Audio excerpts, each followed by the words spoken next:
आप सभी को स्वागत करता हूं जेआरएफ अचीवर्स चैनल को। यूजीसी नेट जेआरएफ का हमने नाटक क्रम के अंदर एक एक करके सभी नाटक को देख रहे हैं। मेरा कुछ दिन से तबीयत ख़राब था, इसी वजह से आगे का क्लास नहीं हो पाया।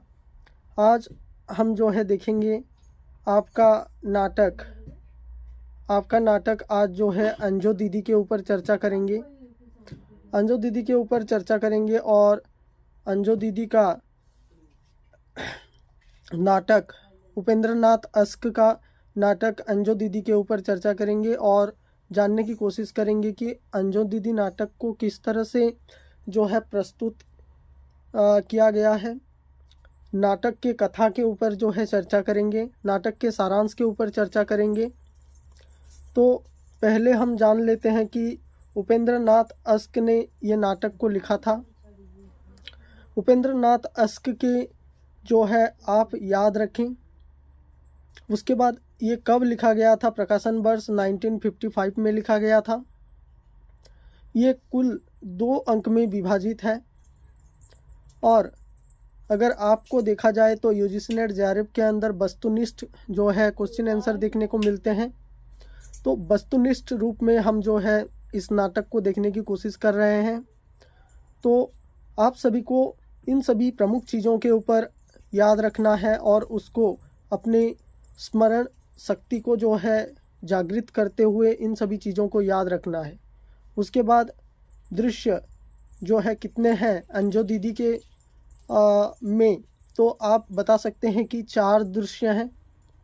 यह नाटक जो है सामाजिक और मनोवैज्ञानिक नाटक है। अंजू दीदी नाटक किस शैली में लिखा गया है? तो आप बोल सकते हैं कि इस शैली जो है मनोवैज्ञानिक नाटक है, मनोविज्ञान के आधार पर लिखा गया है। उपेंद्र नाथ अस्क का सर्वाधिक प्रौढ़ नाटक है, बड़ा नाटक है। तो आप सभी इन सभी चीज़ों के ऊपर ध्यान रखें और अपनी पढ़ाई को जो है आगे की ओर अग्रसर करते हैं। देखते हैं कि अंजू दीदी नाटक में आगे की ओर क्या है। तो अंजू दीदी नाटक के पात्र के ऊपर चर्चा करते हैं। इसमें प्रमुख 2 तरीके से हम जो है पात्र विभाजन कर सकते हैं। एक है पुरुष पात्र और दूसरा है स्त्री पात्र। पुरुष पात्र के अंदर हमको प्रमुख जो है 6 पात्र का नाम याद रखना है। पहला है श्रीपद, अंजू की भाई। इंद्र नारायण वकील जो कि अंजलि के पति हैं। राघु जो कि एक नौकर है। नीरज, उसका नाम जो है नीरू भी है, जो कि अंजू का बेटा है। नीलम नीरज का बेटा अंजलि और इंद्र नारायण का पोता है। उसके बाद हम याद रखेंगे नज़ीर का मित्र, जो कि इस तरह से हम प्रमुख पात्र के ऊपर चर्चा किए और आगे की ओर चलते हैं और देखते हैं स्त्री पात्र कौन कौन है। अंजू दीदी जो कि उनका नाम जो है पूछा जा सकता है अंजलि। अनीमा जो कि अंजू की सहेली है। मुन्नी जो कि नौकरानी है। कौन है मुन्नी? इस तरह के भी क्वेश्चन पूछा जा सकता है। तो आप सभी को अपने मनोमस्तिष्क को ध्यान में रखते हुए देना है आंसर। मुन्नी जो कि एक नौकरानी है। और 4 नंबर में ओमी, नीरज का पत्नी और अंजलि और इंद्र नारायण की बहू है। तो इन सभी चीज़ों को आप याद रखें। आगे की ओर बढ़ते हैं। नाटक का विषय क्या है? नाटक के विषय के ऊपर अगर हमको पूछा जाए तो हम बोल सकते हैं कि नाटक का विषय क्रमशः उच्च वर्ग के लोगों का आर्थिक जीवन दिखाया गया है। मतलब उच्च वर्ग के ऊपर जो है बातचीत किया गया है। उच्च वर्ग के लोग किस तरह से उनका जीवन शैली कैसा होता है, वो रहन सहन कैसा होता है, वो देखा गया है। और दूसरे पॉइंट को हम अगर चर्चा करें तो अहंकारवादिता व प्राचीन संस्कारों के दुष्प्रभावों का चित्रण भी इसमें देखने को मिलता है। नाटक बहुत ही मार्मिक है। उसके साथ साथ मानसिक रोग से ग्रस्त महिला का इसमें चित्रण किया गया है, इसको भी आप याद रखें। अभिजात वर्गीय महिला यहाँ पे चित्रण हुआ है। अनुशासन प्रिय महिला यहाँ पे देखने को मिलता है। अनुशासनबद्ध तरीके से कोई कार्य को करने से क्या लाभ होता है और क्या हानि होता है, इस नाटक में जो है हमको नज़र आता है।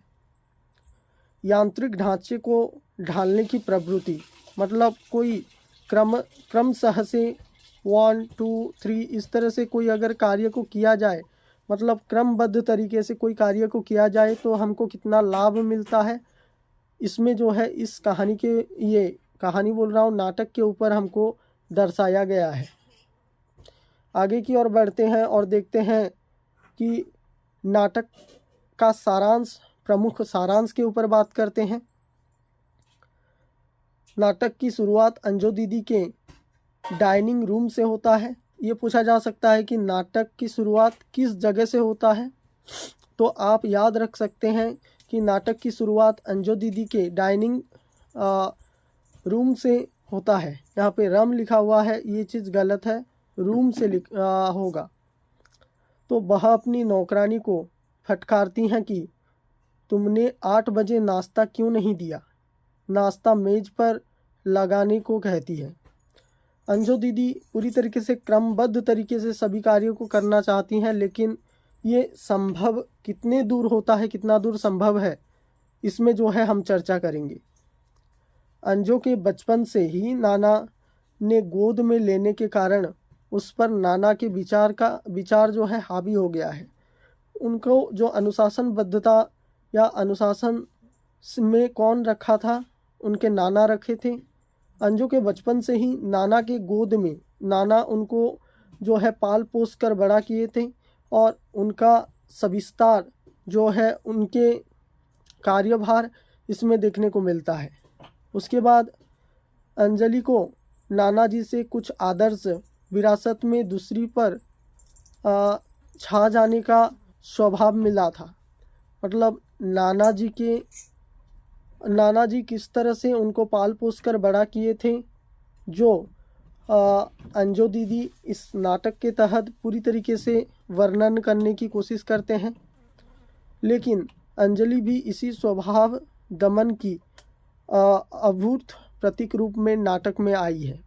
तो अंजलि कौन है? अंजू दीदी ही हैं, जो कि इस नाटक को सविस्तार रूप से वर्णन करते हुए इस नाटक के ऊपर हम चर्चा कर रहे हैं।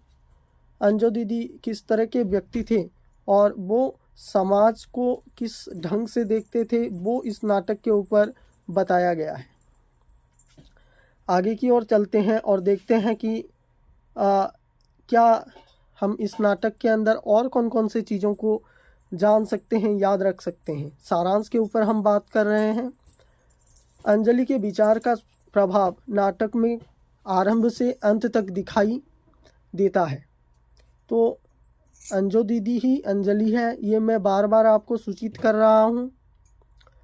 अंजलि का जो विचार था वो नाटक में आरंभ से अंत तक जो है दिखाई देता है। उसके साथ साथ नाना जी से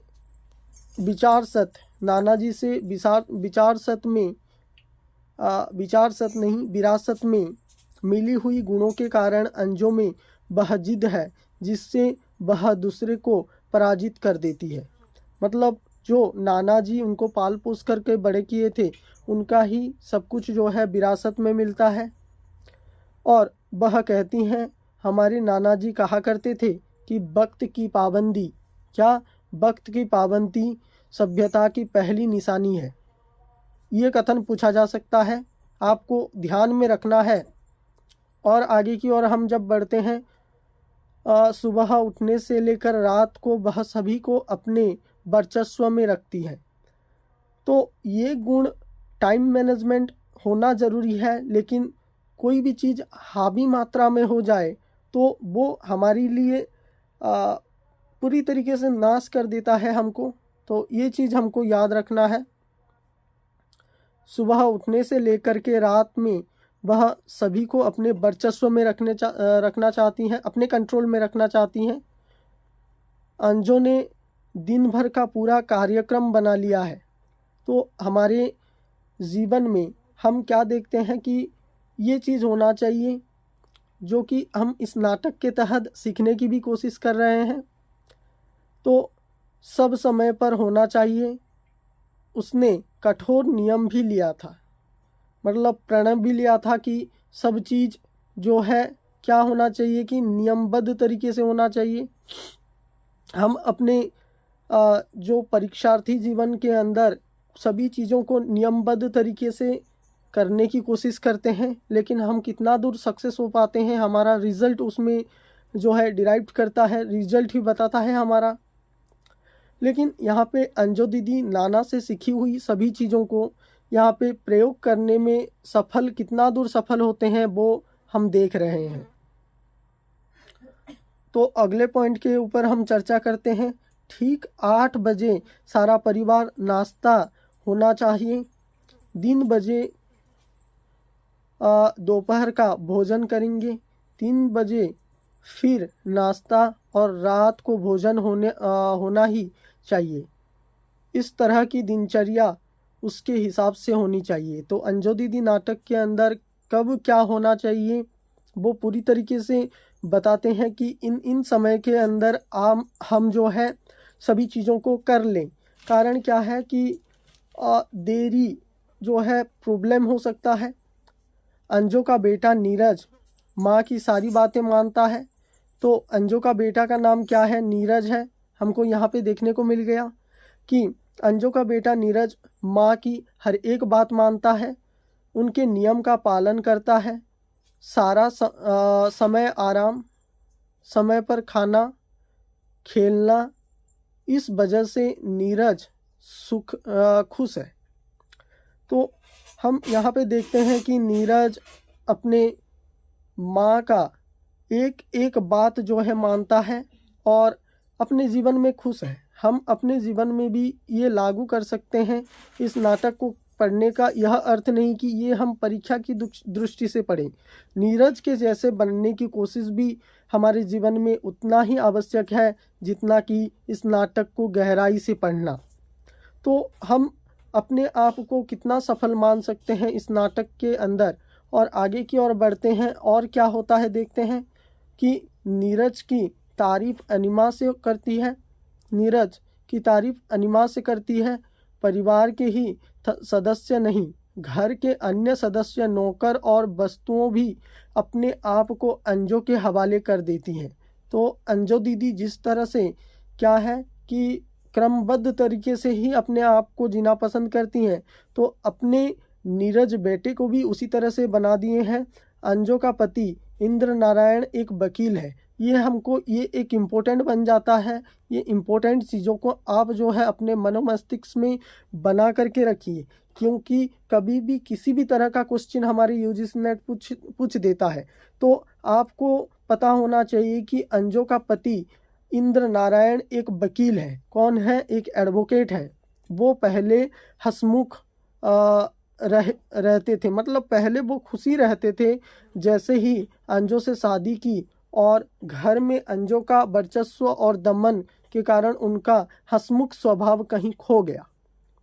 तो हम देखते हैं कि कोई भी पति अपने पत्नी के कंट्रोल में आ ही जाता है जैसे भी करके। तो यहाँ पे भी वही चीज़ बताया गया है। जैसे ही इंद्र नारायण का शादी होता है वैसे ही वो उनका हंसी गायब हो जाता है। पूरी तरीके से हंसी उनके जीवन से ही छूट जाता है। और धीरे धीरे क्या होता है कि अंजू दीदी का वर्चस्व होता है।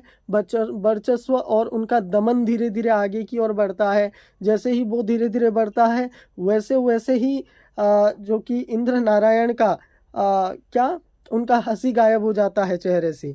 हम जब हमारे परीक्षार्थी जीवन में होते हैं तो हमको मुश्किलें होते हैं, लेकिन उतना दमन नहीं होता हमारे साथ। लेकिन इंद्र नारायण के साथ तो ये भी नहीं हुआ। और आगे की ओर देखते हैं। अब वकील साहब सिर्फ कठपुतली जैसे बन गए हैं। क्या बन गए हैं? कठपुतली। जैसे कि हम देखते हैं राजस्थान, हरियाणा में इस तरह का एक डंडी होता है, उस डंडी के सहारे क्या करते हैं कि वो एक तरफ से झूला के तरह होता है, वो कठपुतली नाचती रहती है। उसी तरह से ये भी क्या हो गए हैं, एक तरह का कठपुतली हो गए हैं। अब वकील साहब सिर्फ कठपुतली जैसे बन गए हैं, अपनी मजबूरी के चलते अंजों के इशारों पर नाचते रहते हैं। मतलब ये हमको पता चल गया कि इंद्र नारायण पूरी तरीके से अपना वकालत भूल गए हैं और अंजू दीदी के सहारे ही नाच रहे हैं। और अपने पति में हुआ परिवर्तन अंजू को गर्व जैसा महसूस होता है, क्योंकि कोई अगर हमको दमन करना चाहता है और हम दब कर रह जाते हैं तो उसको खुशी होता है। उसी तरह से अंजू दीदी को भी यहाँ पे बहुत ही खुशी मिलता है। वो एकदम से खुश हो जाते हैं कि मेरे वजह से ही मेरे पति को मैं कैसे कंट्रोल में रखा हूँ, मेरे कब्जे में रखा हूँ। तो ये कहानी की जैसे आप याद रख सकते हैं, बहुत ही सुंदर, बहुत ही मार्मिक। और बेचारा इंद्र नारायण का तो जीवन ही बेहाल हो गया। आगे की ओर देखते हैं। उसे लगता है कि वकील साहब उसे लगता है कि वकील साहब पहले ज़्यादा अब अच्छे रहते हैं। एक तरफ से अंजू का अपने पति पर जुल्म ही हो रहा है, उनकी खुशियों को दबोचा गया है। मतलब हम यहाँ पे जान गए हैं कि किस तरह से बेचारा वकील उनके पति दब करके रह गए हैं। वो अपनी पति की भावनाओं को समझ ही नहीं पाती। अंजू दीदी अपने पति की भावनाओं को समझ नहीं पाती। क्या कारण हो सकता है? और हम एक एक पॉइंट को देख रहे हैं तो हम जो है अच्छे से समझ गए हैं कि अंजू दीदी पूरी तरीके से क्या हो गए हैं कि अपने पति को अपने कब्जे में रखना चाहते हैं, और वो सक्सेसफुल भी हो गए हैं कि वो अपने पति को अपने कब्जे में रख लिए हैं। नाटक में उनके विवाहपूर्ण जीवन और बाद का जीवन, इसमें काफ़ी अंतर दिखाई देता है। हम फिर भी देखते हैं कि अंजू दीदी का क्या हुआ कि अंजू दीदी और इंद्र, हम पहले स्लाइड में देखे थे कि उनका नाम क्या था, इंद्र नारायण अब जो है उनके शादी के पहले और अब की बात पूरी तरीके से बदल गया है। हम अपने चारों ओर हमारी अपने सराउंडिंग में भी देखते हैं कि शादी से पहले लड़का कैसा होता है और शादी के बाद धीरे धीरे पत्नी की चाल ढाल में जो है बदल जाता है। उसी तरह से जो है इंद्र नारायण भी पूरी तरीके से बदल गए हैं। पति द्वारा किया गया समझौता अंजू को अपना वर्चस्व चलाने का हथियार मिलता है। मतलब अंजू दीदी एक तरह से अपने पति को कंट्रोल करके खुश हैं। उसके बाद एक दिन अचानक अंजू का भाई नीरज का मामा श्रीपद उनके घर आता है। तो ये सब पात्र को आप याद रखें कि अंजू का भाई और नीरज का मामा, मैं यहाँ पे गलत बोल रहा था कि अंजू का भाई और नीरज का मामा का नाम क्या है, श्रीपद, उनके घर आता है। दोनों भाई बहन बिल्कुल एक दूसरे के विपरीत हैं। मतलब विपरीत का अर्थ होता है, वो तो अंजू दीदी तो टाइम के पूरे पक्के हैं, लेकिन यहाँ पे जो है श्रीपद टाइम के बिल्कुल पक्के नहीं होंगे, हमको ऐसे लग रहा है। लेकिन आगे की ओर देखेंगे तो पता चल जाएगा क्या है। तो आगे की ओर बढ़ते हैं और देखने की कोशिश करते हैं। आप बने रहिए, लाइक शेयर एंड सब्सक्राइब करते रहिए चैनल को। श्रीपद अंजू के इस जुल्म को मिटाना चाहता है। वो ये सब सहना नहीं चाहता कि क्या हुआ है क्या नहीं। वो अंजू की मेरे को लग रहा है कि अंजू से वो पहले से ही परिचित हैं। तो श्रीपद उनके भाई हैं अंजू दीदी के, अंजलि के। तो इस तरह से वो इस जुल्म भरी जिंदगी में रहना पसंद नहीं करते। तो श्रीपद अंजू के इस जुल्म को मिटाना चाहते हैं। उसके बाद श्रीपद परिवार के अनुशासन को अस्त व्यस्त कर देना चाहते हैं। मतलब वो पूरी तरीके से क्रम में रहना पसंद नहीं करते, और अपने आप में ही जो आदमी इंडिपेंडेंट होता है वो कुछ ना कुछ कर सकता है अपने जीवन में। लेकिन हम जब किसी के कंट्रोल में आ जाते हैं तो प्रॉब्लम होता है। तो उसी तरह से ये भी इस तरह से रहना चाहते हैं कि पूरी तरीके से अंजू दीदी का ये जो क्रमबद्धता को तोड़ना चाहते हैं। श्रीपद अपने जीजाजी तथा नीरज को साथ लेकर वहीं के बड़े मुंशी मूंगी के लड्डू कुल्ली का मज़ा लेते हैं। मतलब जब घर में आए हैं तो किसी ना किसी तरीके से तो मजलिस ये करते हैं। शाम को श्रीपद और उसके जीजाजी मन शौकत होटल शराब पीते हैं। तो यहाँ पे शाम और श्रीपद ये दोनों क्या है मिलकर के शराब भी पीते हैं। तभी से इंद्र नारायण की शराब की आदत बढ़ जाती है। अब जो है पहले तो ये वकील साहब शराब नहीं पीते थे, लेकिन जैसे ही धीरे धीरे क्या हुआ कि ये जो है अब शराब पीने लगे हैं, शराब के आदी हो चुके हैं। श्रीपद अंजू दीदी के आदतों को तोड़ता है। अब अपनी बहन अंजू को समझाता भी है कि उसके कड़े स्वभाव के कारण सारे परिवार का भविष्य समस्या मूलक हो जाएगा। तो अंजू दीदी को समझाते हुए बोलते हैं कि इस तरह की मानसिकता से बाहर हो जाओ कि इतना भी कड़ा होना अच्छा नहीं होता। आप जो है थोड़ा नरमी बरतो। अगर आप इस तरह से ही बने रहेंगे तो क्या होगा, सभी परिवार का जीवन जो है अस्त व्यस्त हो जाएगा। तो आगे की ओर देखते हैं, आगे की ओर होता क्या है। ये बहुत ही बड़ा नाटक है तो हमको थोड़ा धैर्यपूर्वक रहना चाहिए, धैर्यपूर्वक सुनते रहें। इसमें से क्वेश्चन आ सकता है। श्रीपद का कहना है हर एक व्यक्ति का अपना नैसर्गिक स्वभाव होता है, वह उसने नहीं छोड़ना नहीं चाहिए। मतलब सभी व्यक्ति के अंदर अलग अलग गुण होते हैं, सभी व्यक्ति अपने आप में ही अलग होते हैं। तो अपने आप की प्रमुख गुणों को नहीं छोड़ना चाहिए, जो कि श्रीपद कहता है। धीरे धीरे श्रीपद के कहने पर घर के सारे सदस्य अपनी आदतों के अनुसार जीवन बिताने लगते हैं।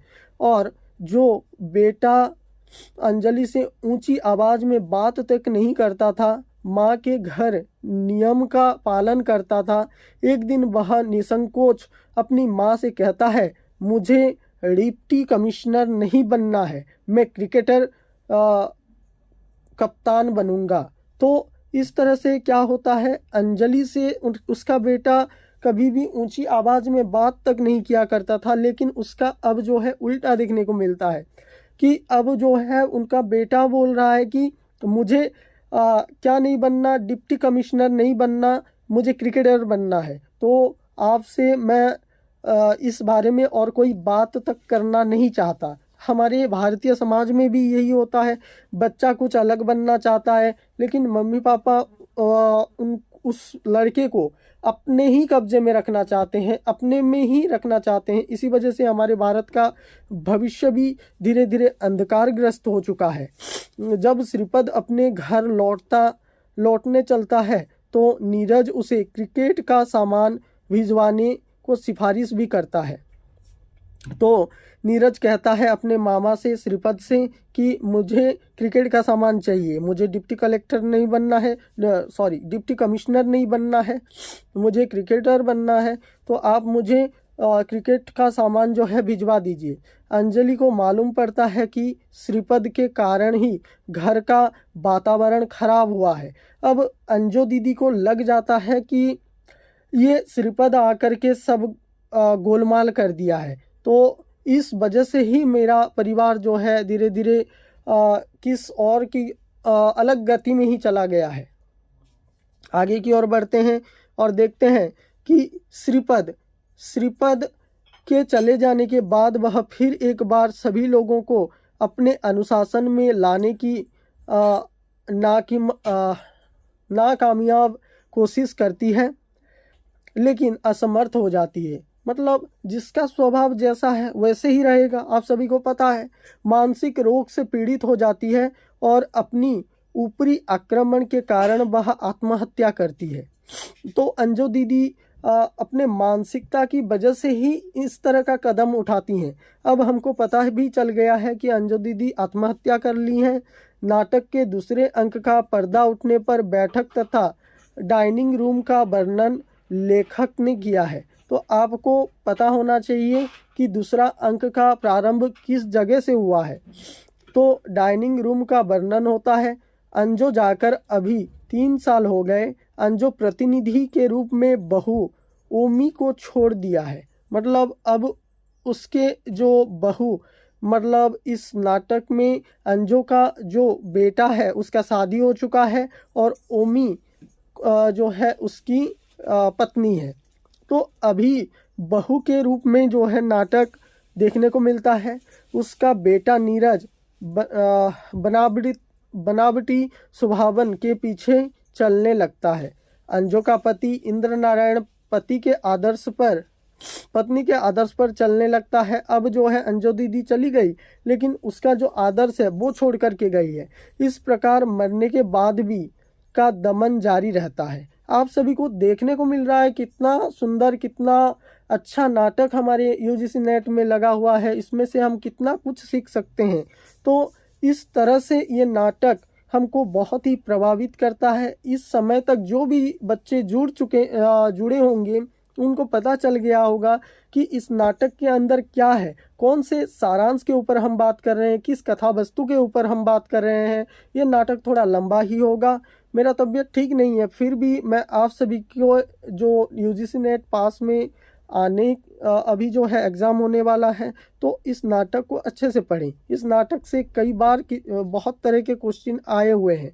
तो इस प्रकार मरने के बाद भी का दमन जारी रहता है। आगे की ओर होता क्या है, नीरज जिस अंजो डिप्टी कमिश्नर बनना चाहती थी, लेकिन वह ना डिप्टी कमिश्नर बन सका और ना ही क्रिकेटर, बल्कि वह सिटी मजिस्ट्रेट बनकर रहता है। अब जो है नीरज, उनकी माँ चाहती थी कि वो क्या बने, डिप्टी कमिश्नर बने, लेकिन वो डिप्टी कमिश्नर भी नहीं बन पाता कि वो जो चाहता है क्रिकेटर बनना, वो क्रिकेटर भी बन नहीं पाता। नीरज तो अपनी मम्मी के कठोर अनुशासन का साक्षात प्रतिक्रिया का अवतार रूप है। वह भी अपना मामा श्रीपद की भांति मनमोजी बन जाता है। अब जो है नीरज मनमोजी बन चुका है। मनमोजी मतलब अगर आपको पूछा जाए कि मनमोजी का अर्थ क्या है, तो आप बता देंगे कि मनमोजी मतलब जो खुला विचार है, जो सब कुछ जो है अपने हिसाब से ही करना है, किसी का परवाह नहीं करना है, इस तरह का व्यक्ति को मनमोजी कहा जाएगा। नीरज और अपने बेटे नीलम को क्रिकेट का कप्तान, तो नीरज की पत्नी ओमी बेटे को आईसीएस बनाना चाहती हैं। अभी भी हमको ये देखने को मिल रहा है कि अंजो दीदी जो कर रही थी, अब नीरज भी वही करने लग रहा है। नीरज और उसके पत्नी भी वही कर रहे हैं कि नीरज तो चाहता है कि बच्चा क्रिकेटर बने, क्रिकेट का कप्तान बने, लेकिन पत्नी चाहती है कि वो जो है आईसीएस बने, एक सरकारी ऑफिसर बने। तो यहीं पे हमारा जो है अनुशासनबद्धता कितना घातकर हो सकता है, कितना जो है अलग हो सकता है, आपको पता चल गया होगा। लेकिन स्वयं नीलम कवि बनना चाहता है। परिवार की विडंबना दूर करने के लिए 20 वर्ष बाद श्रीपद अंजो दीदी के आत्महत्या करने पर कहता है कि अंजो मख्त मॉर्बिड जालिम थी। अब कौन कहता है कि विडंबना दूर करने के लिए 20 वर्ष बाद श्रीपद अंजो दीदी के श्रीपद मतलब उनके भाई ही कहते हैं कि अंजो एकदम से जालिम थी। जालिम मतलब पूरी तरीके से सभी को सता करके रखने वाली थी। तो आगे की ओर देखते हैं। अब क्या होता है कि श्रीपद नीलम को भी कवि बनने की सलाह देता है, जैसे कि वो पहले नीरज को भी क्रिकेटर बनने की सलाह दिया था। लेकिन अब क्या होगा कि पहले पीढ़ी जैसे थी अभी भी वैसे ही देखने को मिल रहा है। तो आगे की ओर देखते हैं। तो इस तरह से ये कहानी का हम जो है सारांश देखें। अब हम कुछ महत्वपूर्ण कथन के ऊपर चर्चा करेंगे जो कि हमारी यूजीसी नेट जेआरएफ एग्जाम के लिए बहुत ही महत्वपूर्ण है। नाटक का महत्वपूर्ण कथन यूजीसी नेट जेआरएफ के लिए भी उतना ही महत्वपूर्ण है। तो आप सब बने रहिए और देखते रहिए। आगे की और कुछ महत्वपूर्ण कथन मैं रखा हूँ यहाँ पे। मैं तो चकित रह गई मुन्नी को देखकर। नौकरानी लगती ही नहीं, मैं तो समझी जीजाजी की बहन। अनिमा ने अंजलि से कहा। यहाँ मुन्नी अंजलि की नौकरानी को अनिमा अंजलि के ननंद समझी। ये चीज़ जो है ध्यान रखें। दूसरे कथन के ऊपर विचार करते हैं। वह आया तो मैं समझी तुम्हारे ससुर। अनिमा ने अंजलि से कहा। यहाँ राधु अंजलि के नौकर को अनिमा अंजलि का ससुर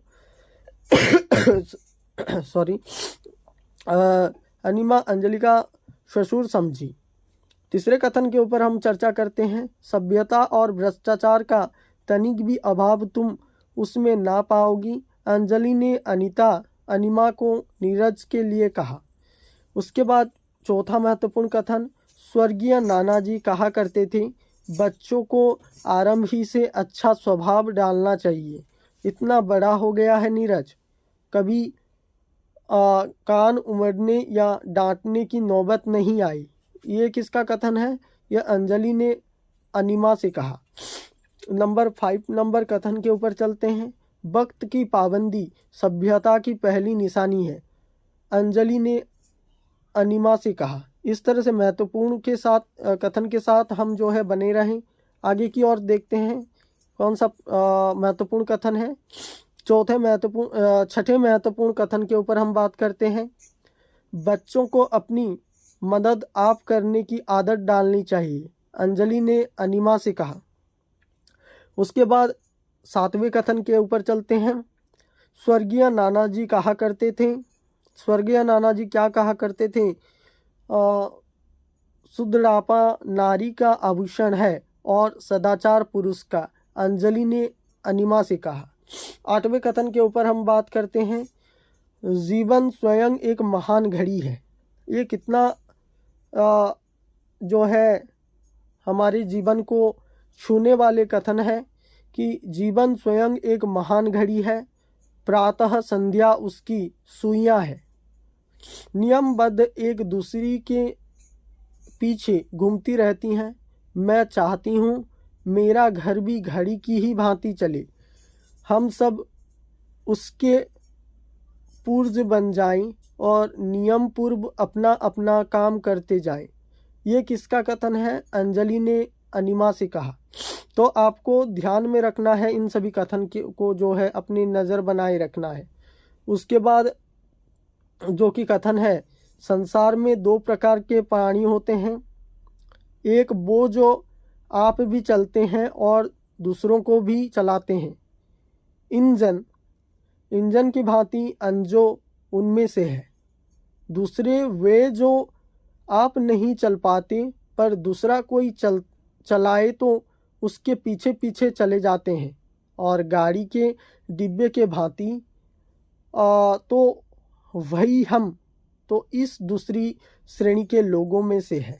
ये किसका कथन है? इंद्र नारायण ने अनिमा से कहा है। अब हम कुछ जो है महत्वपूर्ण बिंदु के ऊपर चर्चा करते हैं। महत्वपूर्ण बिंदु के ऊपर